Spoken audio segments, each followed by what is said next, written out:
So good day, everyone, and welcome to our SMART webinar series, and welcome to today's webinar, What Interactive Data Can Tell You About Your Culture of Engagement. So now I'd like to introduce our presenter, Nikki Reiner with Holleran Consulting. And Nikki is an experienced facilitator and presenter. She has served as Holleran's president since 2013, partnering with senior living communities to interpret research findings, manage national research on social accountability efforts of senior living providers, and facilitate action planning sessions with leadership teams to evaluate research results and implement change. Nikki believes not only in the importance of maximizing the engagement and satisfaction of residents, staff, and leadership teams within a senior living community, but also of collaborating and forming partnerships within the external community.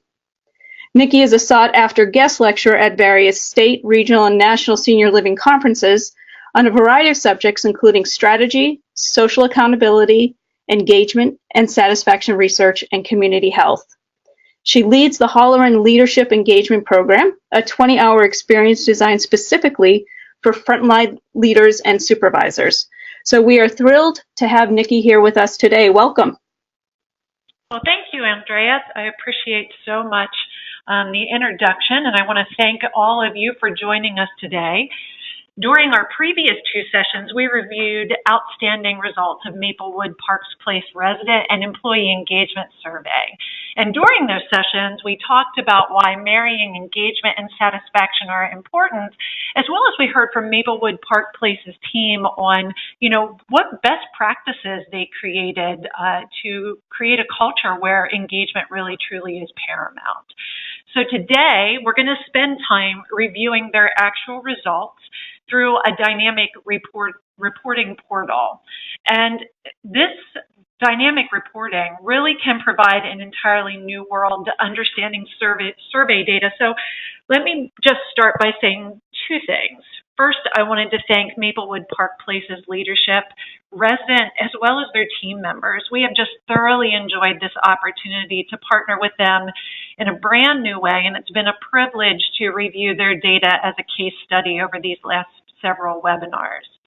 And secondly, before we get started on viewing what this data portal system can provide, I just want to say that Holleran isn't a tech company. Our expertise truly lies in providing our client partners with clear insights from their key stakeholders and working to harness those insights to create data-driven results that will ultimately position them as premier providers in the service area.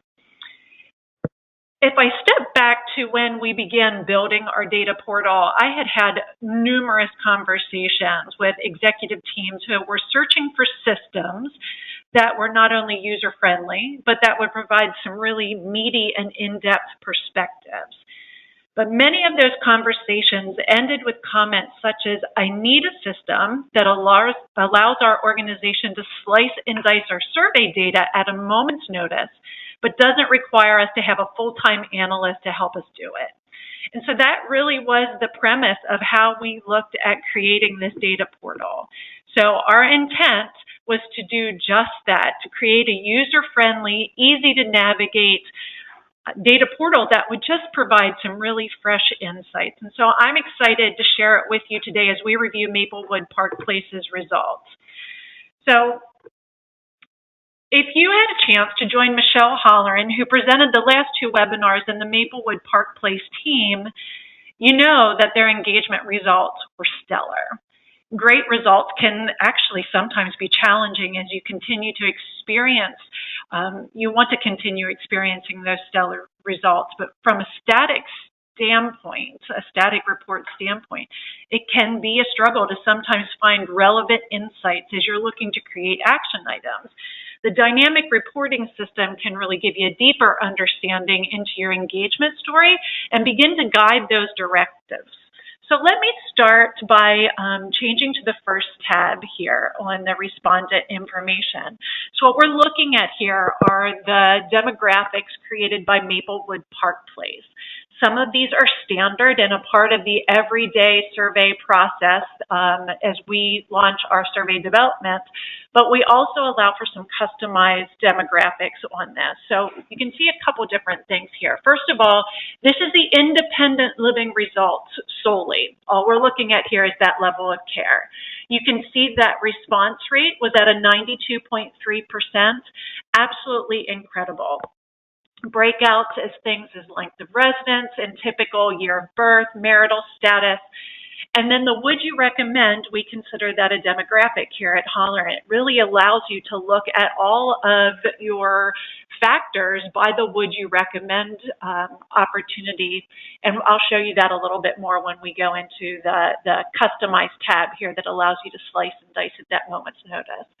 A couple things that Maplewood Park Place added in is that overall quality of life, as well as have you used rehab in the past 12 months. Again, just to offer us some additional insights as we look at how people are experiencing their quality of life and then how they're experiencing the culture on the individual campus as well. And we'll look at that in a few moments. The next tab that we're stepping into here is Maplewood Park Place's Engagement Index. So this tab really is the big picture engagement view. As we mentioned in our resident engagement webinar, this engagement index is showcasing how Maplewood Park Place's results compares to others in our benchmark. So this is solely in understanding how they compared up against their peers. You can see from a score of 8 being at that far right-hand side of having a more engaging campus than most others in our benchmark, is that the residents are finding their campus to be much more engaging than the peers that they're being compared to here. If we would break this into the engagement domains, so as we mentioned in our previous webinars, there are 4 domains. How a resident feels about their opportunity to be heard in voice, their opportunity to have connection within the campus with friends, relatives, other residents, and even the team, how they're feeling fulfilled in their day-to-day life, as well as what their well-being is coming in at from a physical, mental, and spiritual perspective. You can see here that at Maplewood Park Place, every domain scored a ranking in the top 10th of our benchmark. So really some incredibly strong results here in their independent living engagement. We can look at that from a little bit tighter of a view. So here what you're doing is you're seeing the 16 engagement factors, 4 under each domain. So 4 connected to voice, connection, fulfillment, and well-being, totaling that 16. What you can see here is the individual factors that are used, and there's a hover feature. So in that hover feature, you can see the full question, where here they're abbreviated on this side of the screen. But we can see their individual scores from 2017, as well as how they rank in that percentile benchmark. There's highlighting that's happening here. Every single one of these factors fell into the top 15th of the Holler and benchmark. So let's see how they did on satisfaction. Here we're seeing a much broader vantage point of what each of their individual factors are. Maplewood Park Place has worked with us for a multitude of years, but here what we're seeing is their results year by year, as well as an average yearly change, and then how their current year results fall into that percentile benchmark. You can see the index or the legend up here that tells you that orange is in the top 15th percentile of the benchmark. If they fell within the 16th to the 18th percentile of the benchmark, it's a light blue, and the bottom 15th would be a green.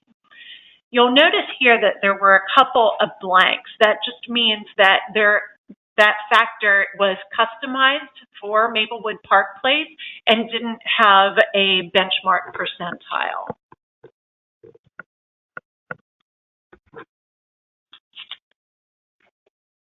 The next slide is a great visual to help you understand where their highest scoring factors were versus some of their lowest scoring factors.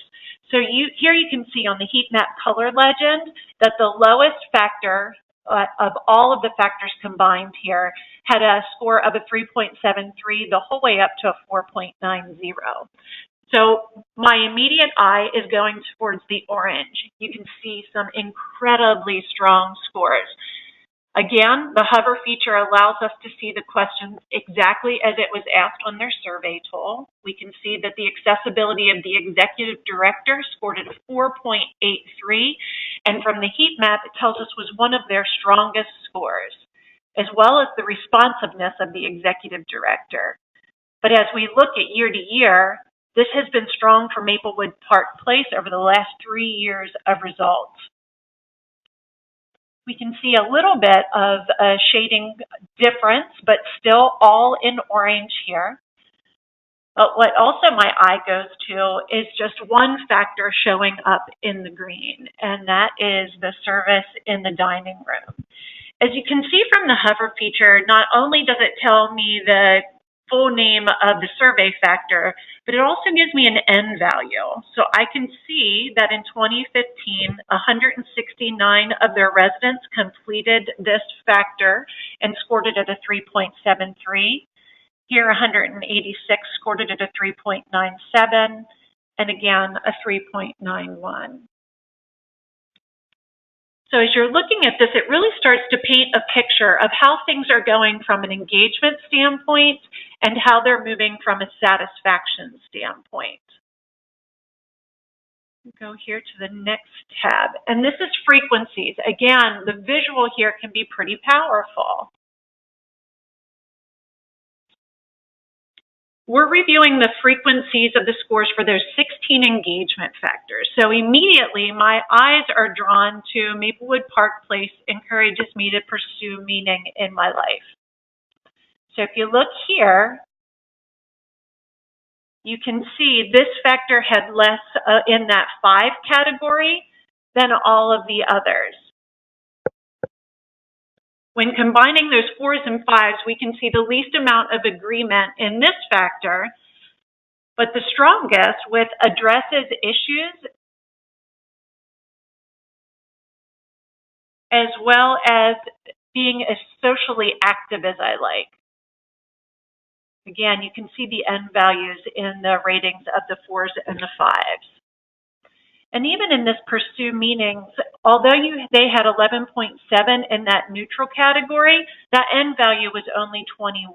So 21 of their residents rated that at a neither agree nor a disagree. So this is all helping to paint the picture of how we really want to look and dive into the results as we start to think about what we might want to slice and dice. It's just giving us another picture. The satisfaction factors, on the other hand, their frequencies paint a bit of a different picture from the engagement factors. So clearly we can see some incredibly strong results in accessibility and responsiveness. So if you look at the combined factors here in 4s and 5s, under the accessibility of the ED, 98% of those who completed this factor scored it as an excellent or a good. And then when we look at responsiveness, we see that 97.5% scored that as an excellent and a good. So just some really strong factors here around how they're feeling about the executive directors. Now, if we shift to one factor that didn't score quite as strong, we can see it here in the dining room, the service in the dining room. So you can see there was more in that neutral category. So again, it's helping to really paint the picture of what we need to look at a little more close. So all of these previous tabs become the precursor to what we have opportunity here to do. So this is a screen that allows us to really slice and dice what specifically is going on at Maplewood Park Place. And I must tell you that this is one of my favorite features of this new data portal. So this tab allows Maplewood Park Place to evaluate their results on a much more deeper level. And from our previous view, we know that accessibility as well as responsiveness from the executive director were two of their highest scoring factors. So let's see if when we slice it, and that we can see any additional differences. So let's break it down by length of residence. So what you're seeing here is a heat map that continues, but by each individual factor. So we can see how those are feeling that have been with the organization and just moved in within the last 6 months, 6 months to 1 year, 2 to 3 years, and so on. What we're seeing here in this green is folks who wouldn't have completed that demographic and maybe just wanted to stay anonymous. We would have provided these results if there had been more than 8 people in that no response category, but what we're seeing is it didn't meet our criteria for maximum amount of respondents or minimum amount of respondents. So you can see that 5 people completed that factor without a demographic listed, but it wasn't enough to get a score. So as we look at the accessibility of the executive director and the responsiveness of the executive director, I wanted to go through across here the whole way and see if everybody's feeling the same. And really, these scores are pretty tightly packed. We can see really strong results the whole way across in these 2 factors. What we also know is that there was some concern around the service in the dining room. So is everybody, regardless of their length of stay, feeling the same way? We're not seeing the same story here. So we can see that those who have been with the organization and have lived there for the 11 to 15-year time frames are scoring this the lowest out of all of the age grouping. We also see 3 others, the more than 15 years, the 4 to 5 years, and the 2 to 3 years, scoring it about at the same place. But we're seeing very different results when you look here from the 6 months to the 1 year to the less than 6 months. Really, again, it allows us to understand, is there some place that we should be honing in if Maplewood Park Place would decide that dining in their service in their dining room was something that they wanted to work on. This immediately allows them to see the breakout by groupings and where maybe they should focus some of their questions. If they talked to the group who had been with the organization from 11 to 15 years, they might find out some additional insights about what it would be that would be important for them to see differently in the dining room. However, if you do this in reverse and you also talk to those who have been there for less than 6 months, you could also find out how they are feeling things are going really well and allow yourself to harness that positivity as well. You can see special dietary requests here are coming up with a strong score from those less than 6 months, and we have some lower scores across the board. So again, it just really allows you to understand what's important to the various groupings. Another great feature here is if, let's say, the dining director at Maplewood Park Place would like to just understand if the dining features or the dining factors in one grouping and not see it all in just one large grid like this. So then the dining director could actually go in and pull the factors that only reflect the dining environment. Get one more here.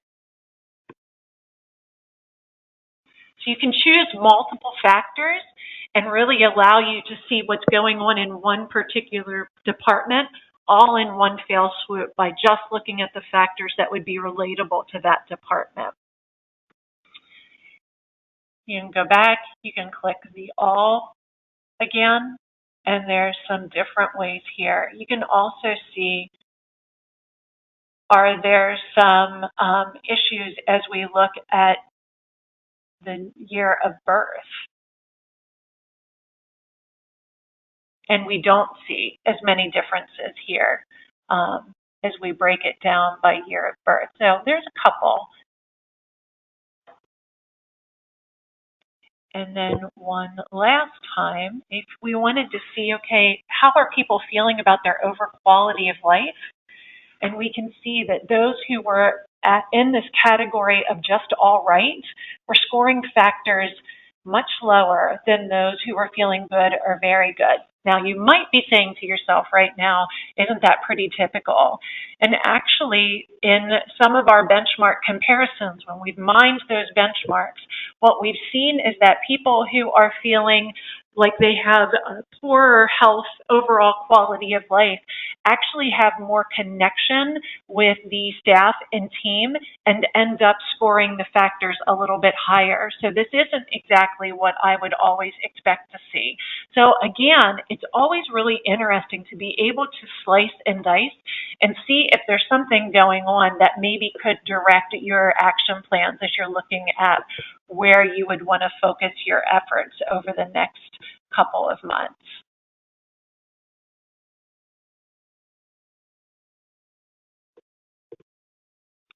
And then here, we're not going to have time to go into all of Maplewood Park Place's results, but we thought it was important that you see how those different levels of care, bringing them all into one dashboard spreadsheet, could really help you understand certain things that you wanted to look at in a deeper level. So here in independent living, you can see the satisfaction mean, you can see the individual engagement domain means, you can see the would you recommend, but you can also see that bumped up against the results from assisted living. 100% of their assisted living residents said that they would absolutely recommend them to a family member or a loved one. Pretty strong results. And here we're seeing in skilled nursing also an 87.5% of would you recommend. So again, it's just another part of their story about how it's not just one level of care that's doing really strong or having some really strong results. It is in absolutely every level of care within Maplewood Park Place. So let's see if we can tether what's happening with the residents with what's happening with the team members here. So for the sake of time, I am going to skip a little further ahead and not go through all of these individual groupings.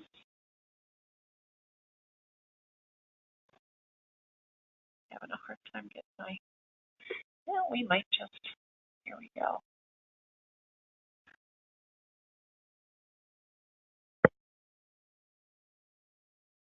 So you can see all the same opportunity can be harnessed here for the team members, where we can understand really what's going on with them. So let's start here with survey findings.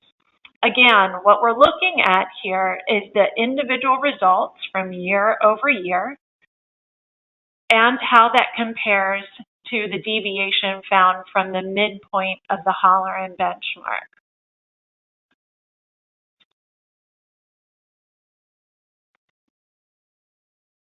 We can see a variety of different things happening here, where we are getting darker orange from 2016 to 2017. We're seeing improvement in most of these categories. The one area that's sticking out where we have a little bit of a lower score is that competitive wage. Now, it's not unusual for competitive wage to hit at the bottom of the benchmark for all communities. Most of the communities that I work with, this competitive wage question does come up at the bottom 5 of most organizations. But let's see where we see some really strong scores. We see having respect for their supervisor, their work is appreciated, knowing what's expected of me, and overall satisfaction scoring at an 89.0 and up 4.5 points from what they had seen in 2016.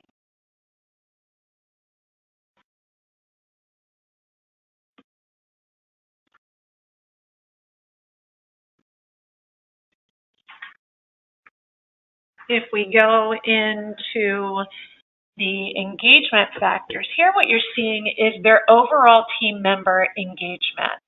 So a lot like we're looking for the opportunity for residents to connect and that engagement for an independent living perspective, here what we're doing is looking at the team member engagement for Maplewood Park Place. So at the very top, you can see what their level of engagement is. And I just have to say that this was unbelievable when we looked at their level of engagement. So when you combine their catalysts and their advocates, who would be what we would call the orange zone, but their most highly engaged employees, this equates to a 65%. When you look at how they're coming in. If you look at that compared to the Holleran benchmark, you're seeing a pretty big difference here. You can also see that they took their resistors, those who were the most disengaged in 2016, from 20% of their workforce, so 1 in 5 of their team was disengaged, the whole way down to only 7.7 members of their team being completely disengaged. When you look at that compared to the Holleran benchmark, here you can see our benchmark has an average of 25.1% of employees who take this survey come in that green resistor category. So we can see some really, really strong results. And let me just go back here to the survey findings and point out something. So you can see from the engagement that the staff is really feeling quite appreciated, that their opinions count, they have the opportunity to do the best, they feel like they're a part of a team that is producing meaningful results. They are finding immense purpose in what they get to do every day when they walk through the doors of that organization. They feel completely and totally appreciated. So even though competitive wage came in a little bit lower for them, one of their lower scoring factors, I think this really supports the case that, once again, it's not necessarily about the dollars and cents. While it's important that we're paying our teams the best to our abilities, what we're finding here is that the engagement from the team is seeping out, even though they're feeling like maybe their competitive wage is a little bit lower than what they would like it to see.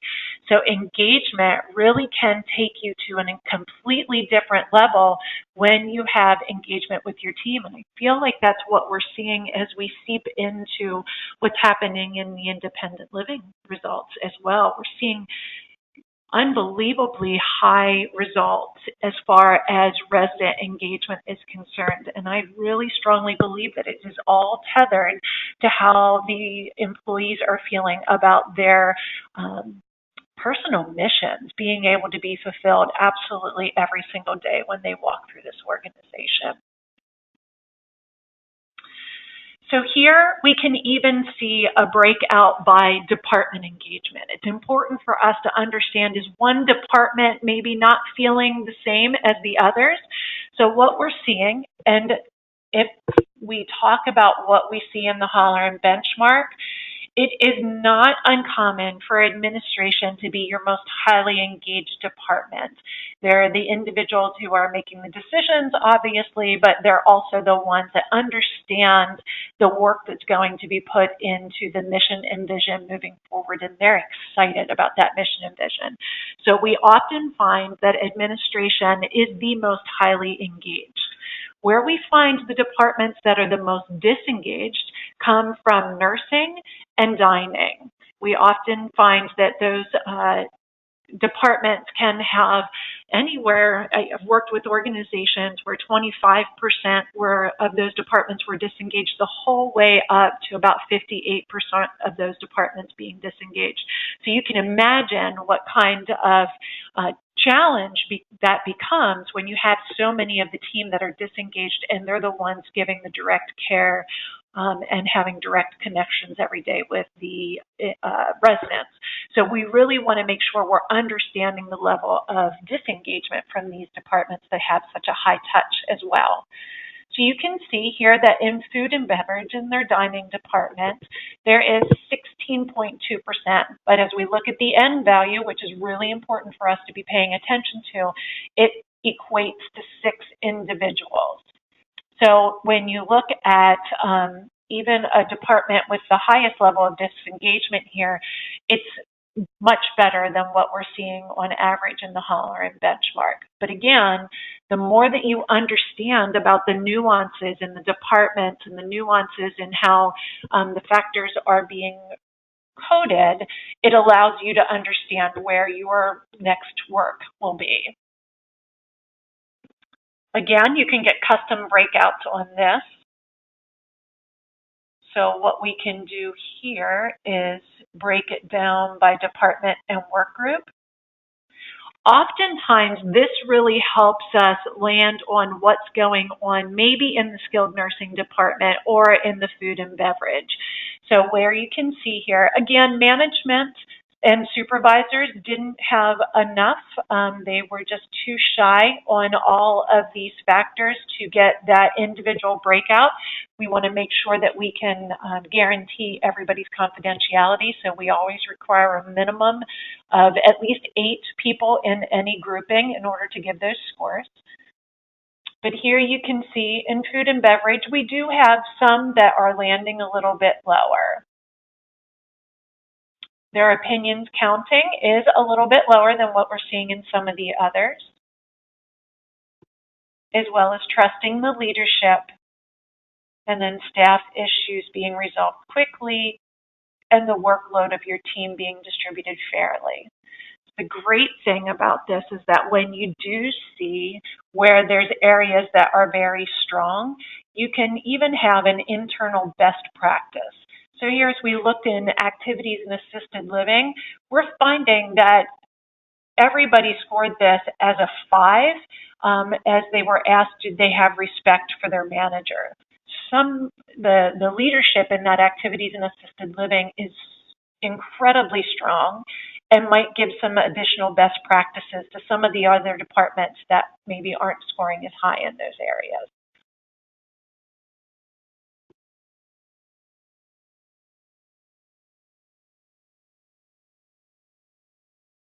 Also here have a key metric page. So one of the things that we wanted to do was to look at a variety of different components, and we asked Maplewood Park Place to provide to us their yearly turnover as well as the occupancy in their independent living.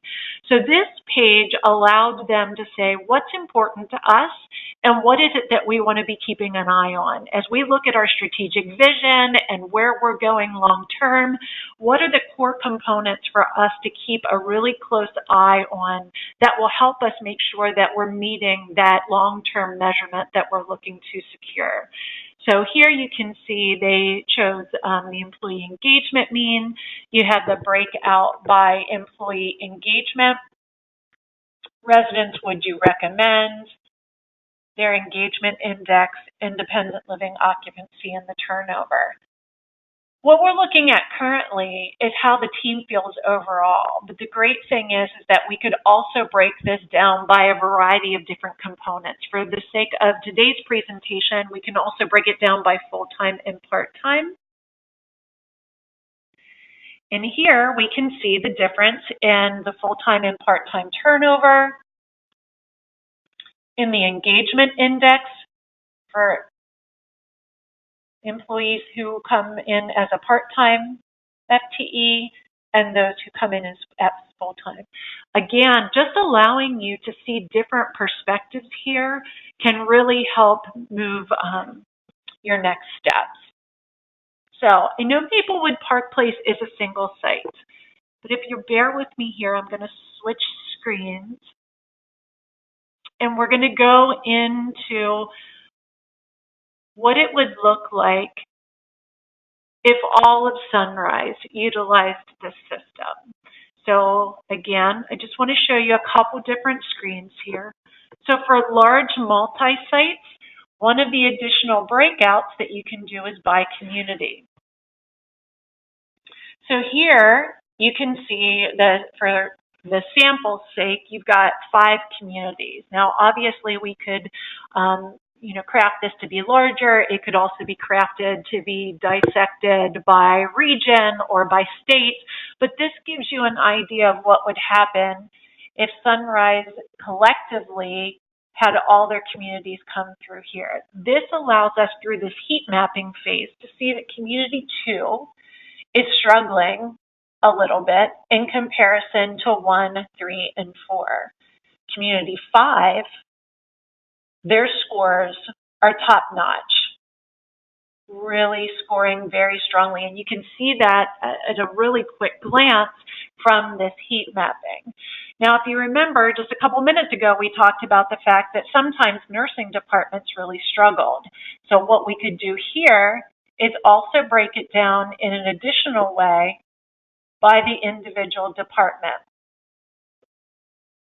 This allows us to see by community how each one of the nursing departments are doing. And now we're seeing a little bit of a different picture. We're seeing the Community 2 is still scoring lower. However, Community 3 and Community 4 are also experiencing some challenges. Again, we see Community 5 really having some strong results. Another best practice opportunity. So one of the great things is by utilizing this system that you can see where your best practices lie, but then also we can work with you to help you decide, is there other best practices that are happening across the nation that maybe you could be shared to help you with one of the areas in which you're struggling. There's also a extra component here that I want to show you, and that's filterable comments. Now, obviously, we wanted to protect Maplewood Park Place and their comments. So what we did here is we wanted to show it to you in the demo form. This allows you to see comments, but as you're looking at my screen, you're probably figuring out that they're not real comments. This is actually comments taken from Alice in Wonderland and put in to filter in for some comments. But again, you can see what's happening in each one of the communities.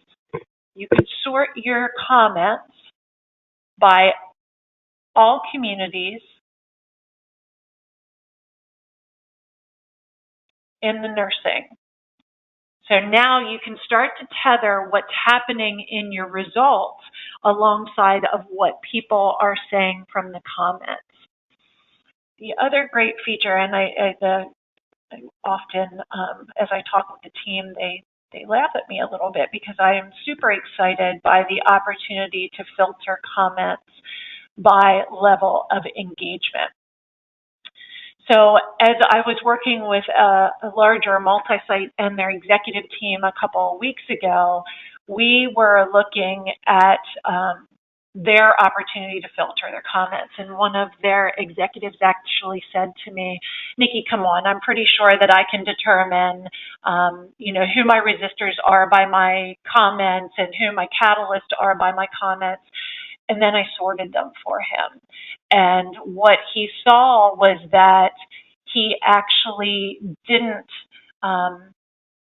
filter people the way that they actually had landed. And what we were able to discover was that some of their highest engaged employees, their catalysts and advocates, were feeling a lot of burnout. And so we were able to give some additional insight by filtering the comments by just those highly engaged employees to say what was most important to them.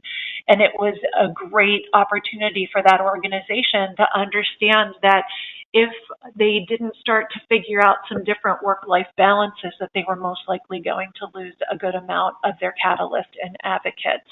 And that allowed them to take a different game plan than what they would have had they not been able to see their comments filtered by engagement category. And then finally here, as we wrap up, I wanted to show you what this would look like from a corporate perspective. So here's a key metric that actually weaves together some different surveys. So here what we could do is we could take department turnover. We could also combine exit interviews and help to understand why people are leaving. You could even add in your superstars, understanding why your stars stay with you on a regular basis, and combine that with your employee engagement and your turnover, as well as your resident engagement. So all of this can be customized to help you keep your eye on the prize as you think about long-term vision. You can also have this filter by individual communities. So each one of your executive directors at the individual communities would be able to understand quickly what their measurements, their outcome measurements were, and whether or not they were meeting the criteria for, that next raise or bonus. So this allows them the opportunity to just keep track of it on a regular basis. So that wraps up the opportunity that can be seized by working with a dynamic data portal that would give you some new and interesting insights outside of a static report. So I know Andrea is going to send out some information and the recording of this webinar, but here is our quick contact information to get into the holler and email, and we could certainly work with you from that standpoint as well, but wanted to take a few moments to open up for any questions that might be had. So Andrea, I'm going to pass it back to you and see if there's any questions coming in. Great. Thanks so much, Nikki. This is the first time I've seen the full data portal, and it's pretty amazing. What I loved, you can easily identify opportunities with how you sort and filter the different data points, and so it's not just all this information, but it's actually some executable information. So great job. Thanks. We have 2 questions that come in. The first is, how often should I measure engagement? Great question. We have communities that do a variety of different things. We are finding more and more communities want to take a pulse and get those really quick temperatures of what's going on with the employees or with their residents. But we feel like a full annual study we recommend a full annual study on an annual basis.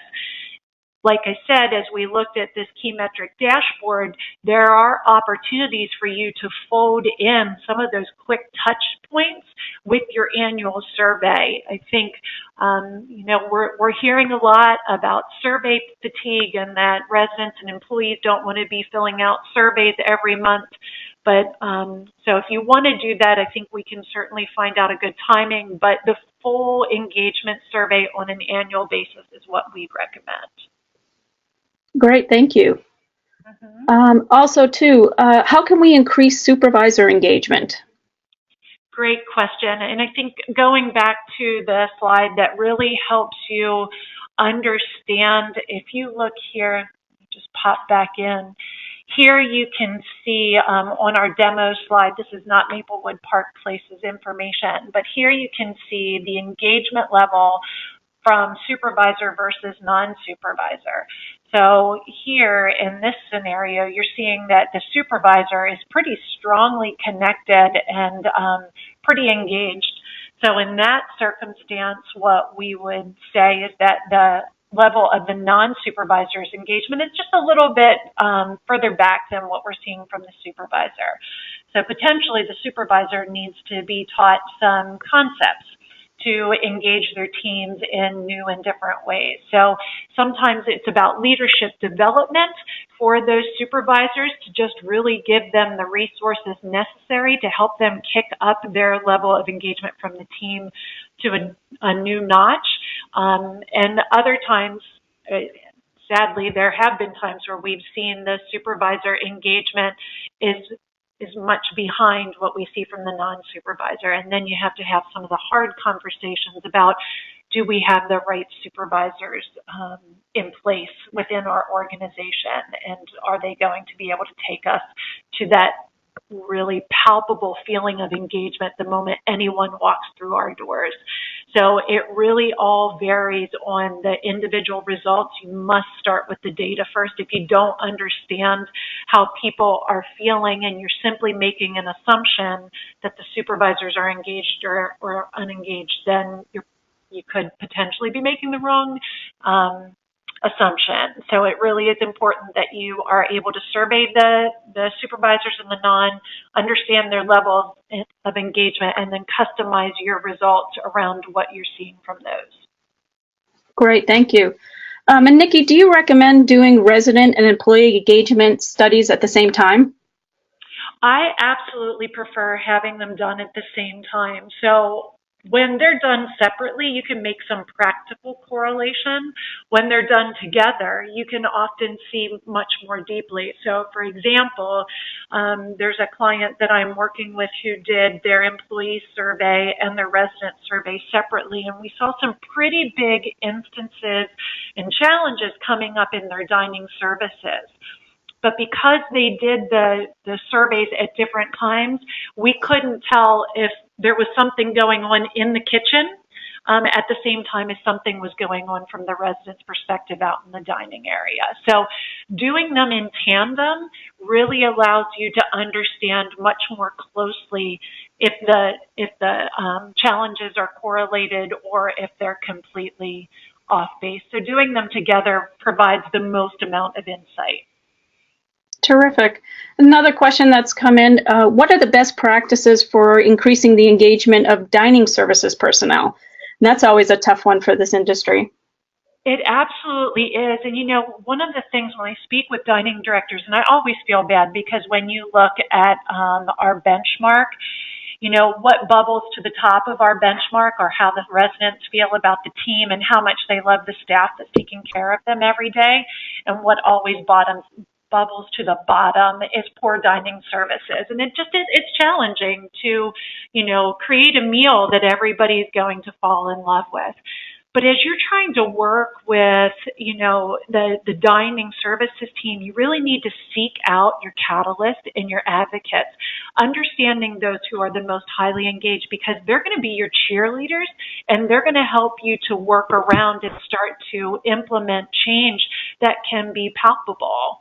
So understanding who your most highly engaged employees are, regardless of their age. I think we hear so much about, you know, the younger generation and how they're always on their phone. And, you know, sometimes I push back against that because I feel like sometimes it's a point in life. It's not a generation thing. It's just where they are at a certain time in life. And so I think we need to seek out and understand who our game changers are and then empower them to do something about it. So if you've got a 19-year-old in your dining services who really is heads and shoulders above everybody else, bring them into the conversation.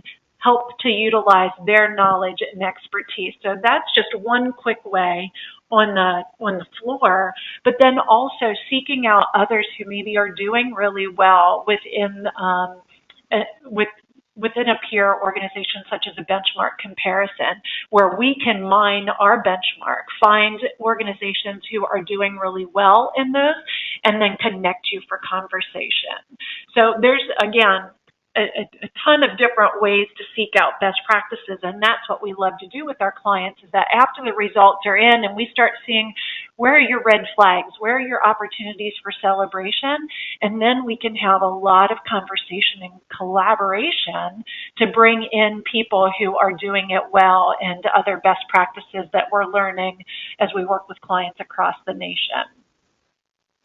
Terrific. Thank you so much, Nikki.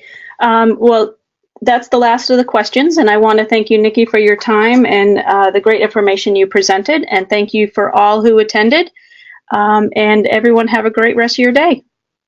Wonderful. Thanks so much. Goodbye, everyone.